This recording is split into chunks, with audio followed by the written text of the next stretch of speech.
말씀은 로마서 2장 4절서부터 5절 말씀입니다. 로마서 2장 4절, 5절, 두 구절 영상을 통해서 방독하도록 하겠습니다. 공리가 한 개인자심이 너를 인하여 그의 양심을 알지 못하여 개인자심과 용납하심과 길이 정심이 풍성함을 멸시하니 다만 내 고집과 회개하지 아니한 마음을 따라 진노해라. 곧 하나님의 의로우신 심판이 나타나는 그날에 임할 진노를 내게 쌓는도다. 아멘. 오늘은 하나님의 성품에 대한 오해와 회개, 하나님의 성품에 대한 오해와 회개라는 제목으로 같이 말씀을 나누도록 하겠습니다. 사도 바울은 로마서 1장에서 복음을 전하면서 1장 18절부터 하나님을 떠난 인간들이 하나님의 진노 아래에 있다는 것을 선포했습니다. 그리고 이방인들이 얼마나 하나님을 떠난 그 인간들이 죄악 가운데 살고 있는지 이것을 설명하고 말씀을 선포했습니다. 그랬을 때 유대인들이 이방인들은 정말 죄인이다, 하나님의 진노 아래에 있다, 이렇게 이야기하면서 자기들에게는 하나님의 진노가 없고 자기들은 구원받았고 하나님의 자녀라고 그렇게 생각하고 있는 것을 사도 바울은 발견하고, 아니다, 이것은 이방인에게만 이야기하는 것이 아니라 유대인들 당신들도 하나님의 진노 아래 있다. 이방인들과 똑같이 유대인들도 하나님의 진노 아래 있고 그들은 오직 예수 그리스도의 의를 통해서만, 의롭다 하심을 통해서만, 믿음을 통해서만 구원받을 수 있다, 이렇게 이야기하고 있는 것입니다. 그래서 유대인들이나 우리 오늘날 그리스도인들은 그 말씀을 나에게 적용하지 않고, 그렇죠? 그 다른 사람에게만 적용하는 그러한 문제점을 사도 바울은 이야기하고 1절에서 이야기하고 있습니다. 그러면서 2절에서는 하나님의 진노가 진리대로 된다. 이것은 하나님을 믿는 사람이나 믿지 않는 사람이 되나 하나님의 진노는, 심판은 진리대로 되는 것입니다.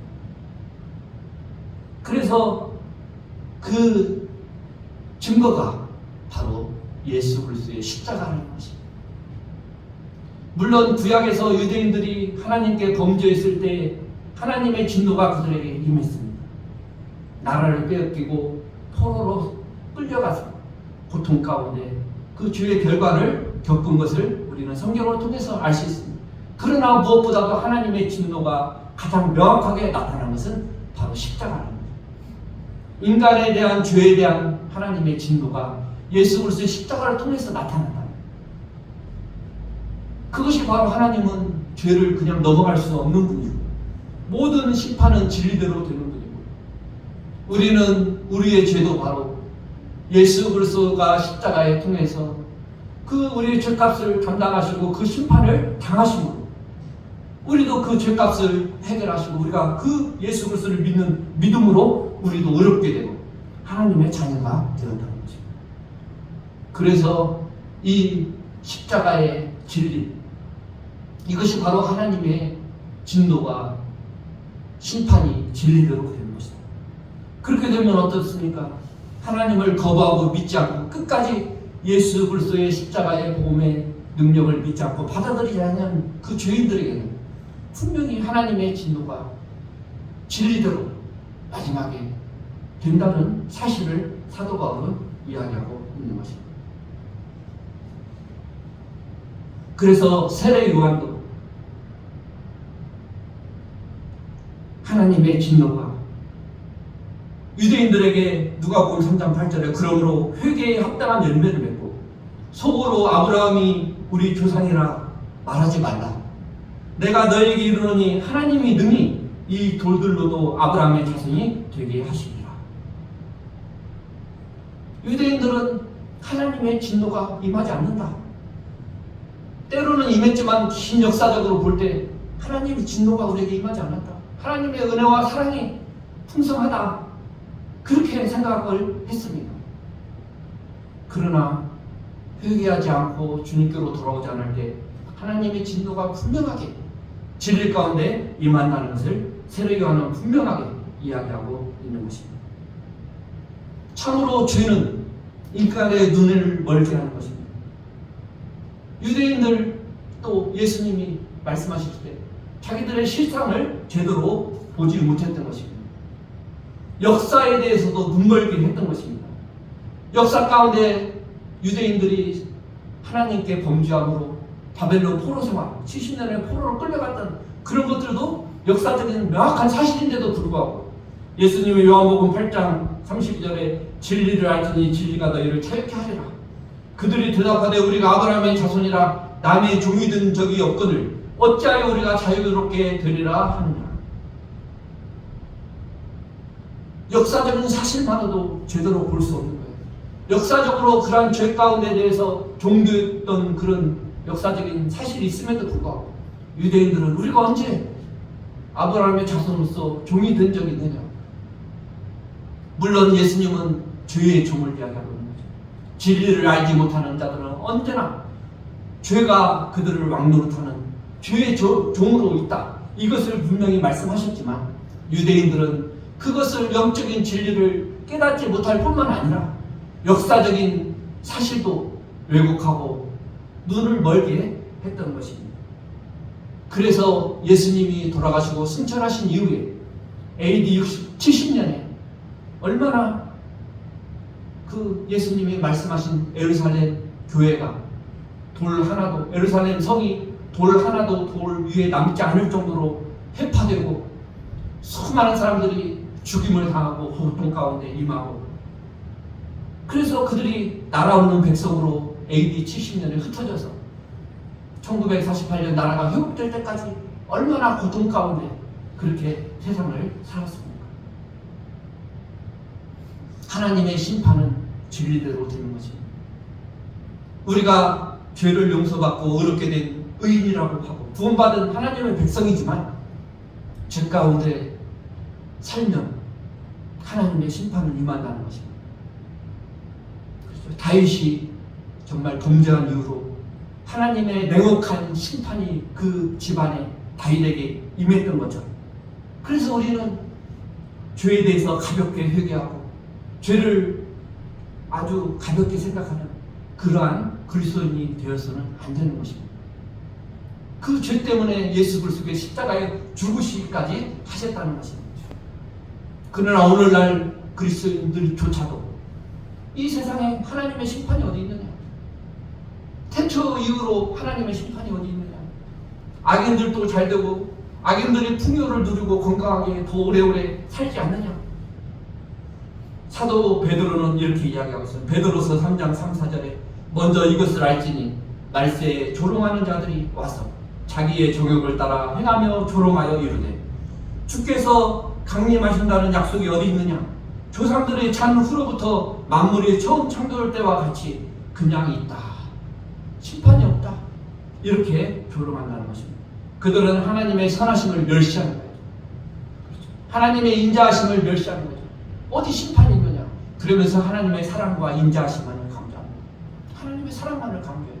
죄에 대해서 가볍게 이야기하고 하나님의 진노에 대해서는 설교하지도 않아요.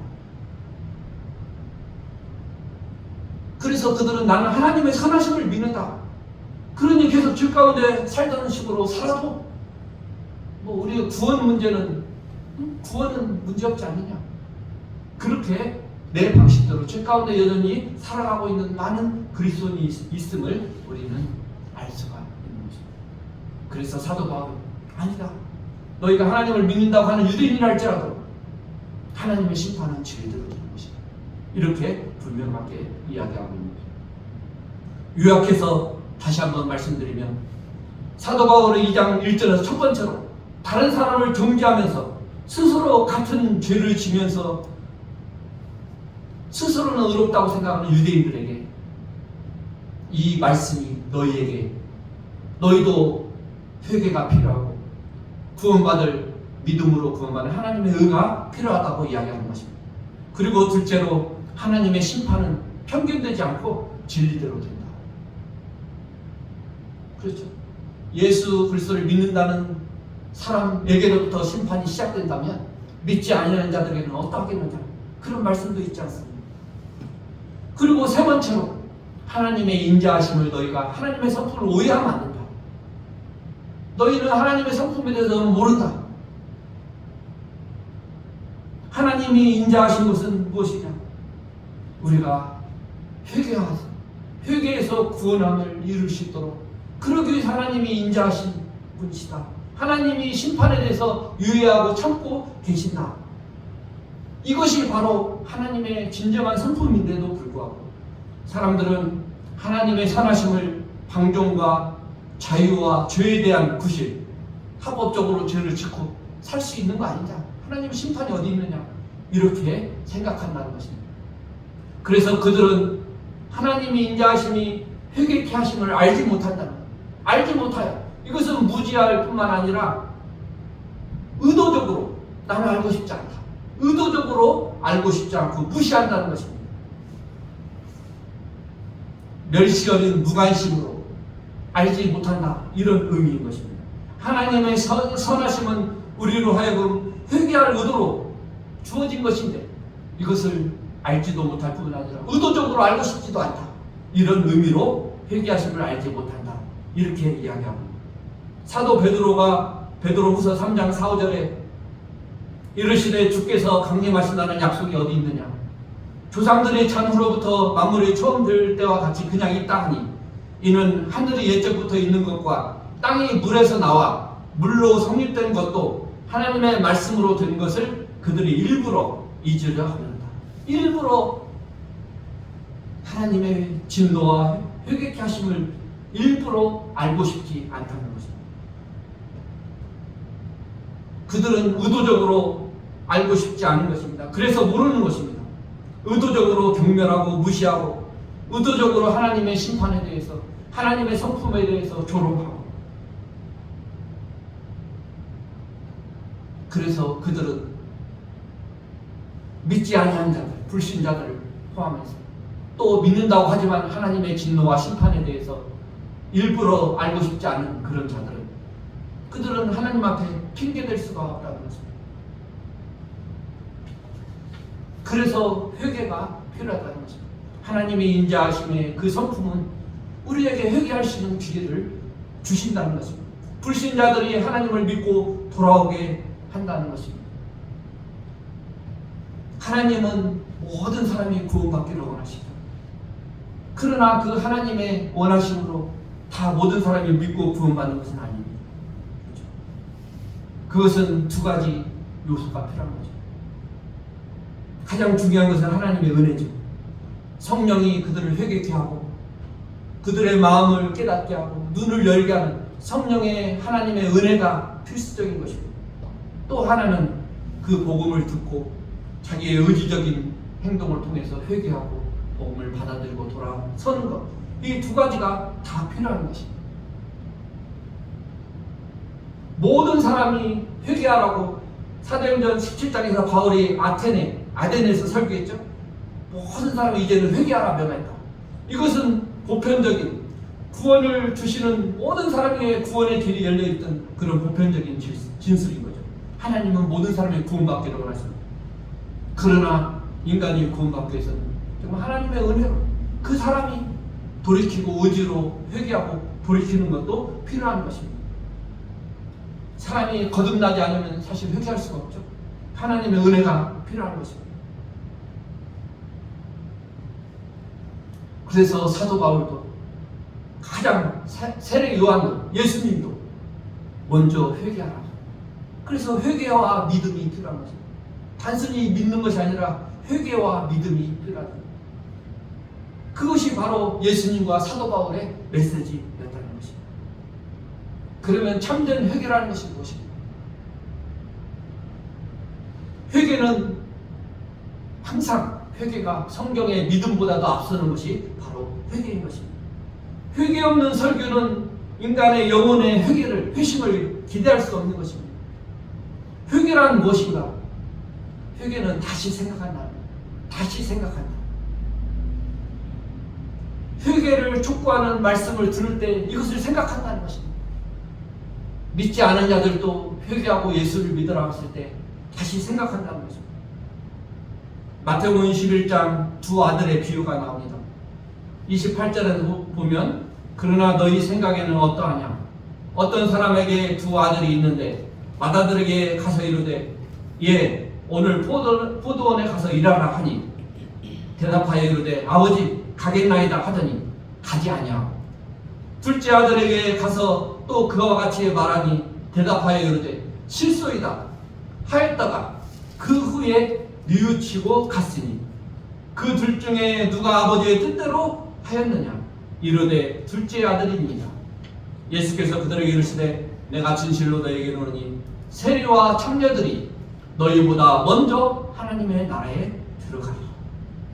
요한이 의의 도로 너희에게 왔거늘 너희는 그를 믿지 아니하였으되 세리와 창녀는 믿었으며 너희는 이것을 보고도 끝내 뉘우쳐 믿지 아니하였다. 중요한 것은 이 둘째 아들입니다. 둘째 회개의 요점은 이 둘째 아들이 처음에는 싫다고 했지만 다시 생각했다는 것입니다. 아버지의 말씀을 다시 생각했다는 것입니다. 복음을 듣고 회개를 촉구하는 말씀을 듣고 다시 생각했다는 것입니다. 그렇죠? 다시 두 번 생각했다는 것입니다. 다시 한번 생각했다는 것입니다.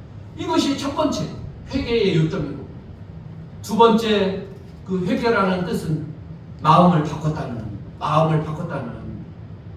다시 생각해보고 생각을 바꾸고 마음을 바꾸게 되었다는 것입니다. 뉘우쳤다고 그랬죠. 세 번째 회개는 뭡니까? 중요한 것은 회개는 행동을 수반합니다. 다시 이제 포도원에 가서 일을 했다는 것입니다. 사람은 자기의 생각에 따라 행동하기 때문에 회개는 먼저 생각을 바꾸는 것입니다. 그리고 행동의 진로를 마음을 바꾸고 생각을 바꾸고 그 다음에 행동을 바꾸는 것이 바로 회개라는 것입니다. 그 사람의 전체적인 방향과 습관의 변화가 바뀌었다는 것입니다. 이것이 포함된다는 것이 바로 회개라는 것입니다. 가장 먼저 생각부터 바뀌는 것입니다. 마음이 바뀌는 것입니다. 그 다음에 행동이 바뀌는 것입니다. 그 사람의 전체적인 인생의 전체적인 방향과 습관과 죄의 습관들이 바뀌는 것. 이것이 바로 회개라는 것입니다. 회개가 단지 내가 지은 죄 하나하나를 내가 고백하고 인정하고 그 차원이 아니에요. 그것은 그 죄의 결과들이죠. 먼저 중요한 것은 이 생각과 마음과 행동을 바꾸는 것입니다. 사람이 회개할 때 가장 세 가지 변화가 일어납니다. 첫 번째 변화가 바로 하나님에 대해서 생각을 달리하게 됩니다. 하나님에 대해서 다시 생각하게 됩니다. 에덴 동산에서 하와가 어땠습니까? 마귀가 유혹할 때 이 선악과를 먹지 말라 하더냐. 하와가 모든 과일을 먹되 이 선악을 알리는 과일을 먹지 말라 하더니라. 먹으면 죽을까 합니다. 이럴 때 하나님에 대해서 의심하게 되는 것입니다. 하나님에 대해서 그릇된 생각을 가지게 되는 것입니다. 하나님은 과연 공평한 분이냐? 하나님이 합당한 분이냐? 왜 선악과를 못 따먹게 하냐?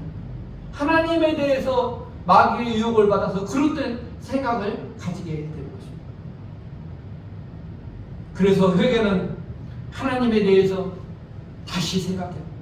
하나님에 대한 불평과 하나님의 불공평한 분이 아니라 하나님은 의로우시고 우리를 사랑하시는 분이다. 아버지 집에는 먹을 것이 많다. 탐자가 이야기한 아버지 품에는 풍성한 것이 많다. 아버지 집에는 하나님 아버지에 대한 생각이 바뀌는 것이 첫 번째 복음을 듣고 회개하는 것입니다. 그리고 두 번째는 자신에 대해서 바뀌는 거예요. 자신. 과거에는 내가 그래도 이만하면 선한 사람이고 내가 이 정도면 뭐 나무랄 데가 없지. 그래도 착한 사람이지. 도덕적인 사람이지. 그러한 생각이 하나님을 알고 복음을 듣고 로마서에서 이야기한 것처럼 내가 정말 하나님 앞에 죄인이구나. 아담과 함께 내가 범죄한 죄인이구나. 의로움이라는 것을 하나도 찾아볼 수가 없구나. 이렇게 비참할 이 짝이 없는 나 자신이 죄인인 것을 깨닫는 것. 내 육신에 선한 것이 없겠다. 하나도 없다. 이것이 바로 자신에 대해서 바뀌는 회개의 모습이라는 것입니다. 자신에 대해서 관점이 바뀌는 것입니다. 하나님의 은혜구나. 내가 예수 그리스도를 믿게 된 것이 하나님의 은혜구나. 하나님의 은혜와 사랑이 없이는 내가 정말 회개할 수도 없고 하나님께로 돌아올 수도 없구나. 모든 것이 하나님의 은혜구나. 내가 죄인 중에 괴수다. 이것을 깨달은 것이 바로 회개라는 것입니다. 회개는 단순히 행동의 문제가 아니라 자신에 대한 관점이 완전히 바뀌는 것입니다. 내가 하나님 앞에 심판받을 존재구나. 이제는 자신이 의롭다고 변호할 수도 없고 자신에 대해서 관점이 완전히 바뀌는 것이 바로 자신에 대한 변화. 그것이 바로 두 번째 회개에 대한 회개를 통해서 일어나는 것입니다. 첫 번째 하나님에 대한 관점이 바뀌고 두 번째 자신에 대한 관점이 바뀌고 세 번째는 다른 사람에 대한 관점이 바뀌는 것입니다. 전에는 이 세상에서 누리는 것에 관심을 가졌습니다. 이 세상의 명예와 부와 성공하는 것에 대해서 관심을 가졌습니다. 그러나 이제는 이 세상에 대한 관점이 달라졌습니다. 하나님의 빛 가운데서 자신을 보고 나는 하나님의 나라를 향하여 가는 순례자에 불과하다. 나그네에 불과하다. 이제는 이 세상의 욕심을 따라서 이 세상의 짐승처럼 그렇게 살아가지 않냐고 위대하고 영광스러운 하나님의 목적에 따라서 살아가는 그런 존재다. 순례자이다. 나그네다. 이것을 바로 인정하는 것이 바로 회개의 결과입니다. 회개한 사람은 이러한 것들이 바뀌는 사람입니다. 그러므로 그의 행동에 많은 변화를 가져옵니다. 그렇죠. 그래서 행동과 그의 삶이 바뀌는 것이 그 마지막 회개의 결과인 것입니다. 그래서 하나님과 사랑과 인생과 죽음, 심판과 영원 이 모든 엄청난 것들에 대한 관점이 바뀌고 회개의 결과로 그 삶이 행동이 바뀌는 것이 바로 회개인 것입니다. 그러나 예수를 믿는다고 하면서 이런 생각과 마음도 바뀌지 않을 뿐더러 이 세상의 가치관을 따라서 아까 그러한 삶을 똑같이 살아가고 단지 교회만 나온다. 그 사람이 구원받은 회개한 사람이라고 말할 수 없는 것입니다. 우리가 회개하지 않는다면 하나님의 인자하심을 멸시하는 죄를 짓고 있는 것입니다. 회개하지 않는 마음, 고집된 마음은 바로 구원의 생명이 마음에서부터 난다고 이야기하고 있습니다. 그래서 마음은 그 사람의 인격이고 영혼이 활동하는 공간이 마음인 것입니다. 그 영혼이 나타나는 것이 마음을 통해서 나타나고 생각을 통해서 나타나고 그 다음에 행동으로 이어지는 것입니다. 그래서 하나님을 거부하고 믿지 않은 불신자들에게는 악한 마음이 있는 거예요. 하나님을 받아들이지 않고 그들은 하나님을 대적하고 미워합니다. 고집센 마음이 굳어져 있어요. 복음의 빛이 비춰질 때 두 가지 반응이 나타나는 거죠. 하나는 마음이 녹는 거예요. 내 마음이 녹아서 정말 내가 죄인입니다. 내가 죄인 중에 죄수입니다. 하나님의 은혜가 없이는 내가 살아갈 수 없는 죄인. 이렇게 한 가지의 반응이 나타나는가 하면 또 하나는 마음이 완악해지고 마음이 단단해지고 마음이 복음을 거부하고 악한 마음이 드는 이것이 바로 고집인 것입니다. 그래서 성령의 역사만이 내가 마음을 돌이키고 회개할 수 있는 그 하나님의 은혜인 것입니다. 아멘. 죄가 바로 우리의 마음과 생각을 강팍하고 굳어지게 만드는 것입니다. 그러면서 말씀을 거부하며 그렇게 살아가는 회개치 않은 마음으로 살아가는 것입니다. 이스라엘 유다 왕의 마지막 몇 개 왕의 마지막에 요시야 왕이라는 의로운 왕이 있었습니다. 그 왕은 선지자의 말씀을 읽을 때 마음을 찢고 회개하고 옷을 찢는 그런 회개함을 보였습니다. 그러나 요시야의 아들 여호와김이라는 왕은 성경 말씀을 읽을 때 성경 말씀을 찢어서 불에 태웠어요. 그런 악한 똑같은 하나님의 말씀을 읽을 때 그 아버지 요시야는 회개하고 옷을 찢으며 회개했지만 그 악한 아들은 여호와김은 성경을 찢고 말씀을 불에 태우는 그렇게 두 가지 반응을 보였던 것입니다. 히브리서 3장 13절 오직 오늘이라 일컫는 동안에 매일 피차 권면하여 너희 중에 누구든지 죄의 유혹으로 완고하게 되지 않도록. 이 죄가 마음을 강팍하게 하고 단단하게 하고 그렇다는 것입니다. 에스겔 11장 19절 내가 그들에게 한 마음을 주고 그 속에 새 영을 주며 그 몸에서 돌 같은 마음을 제거하고 살처럼 부드러운 마음을 주고 성령을 통해서 이 부드러운 하나님의 은혜가 임하기를 바랍니다. 그들은 불신자들은 말씀을 거부하는 그들은 굳은 마음, 고집세고 회개하지 않은 마음을 가지고 또 그들이 그런 마음인 것을 인식하지도 못합니다. 그렇죠. 그것을 깨닫게 하는 게 바로 설교거든요. 하나님의 말씀을 전하는 것이죠. 그들은 하나님의 임재하심을 멸시합니다. 그래서 하나님의 진노를 쌓아놓는다고 이야기하고 있습니다. 끔찍한 일입니다.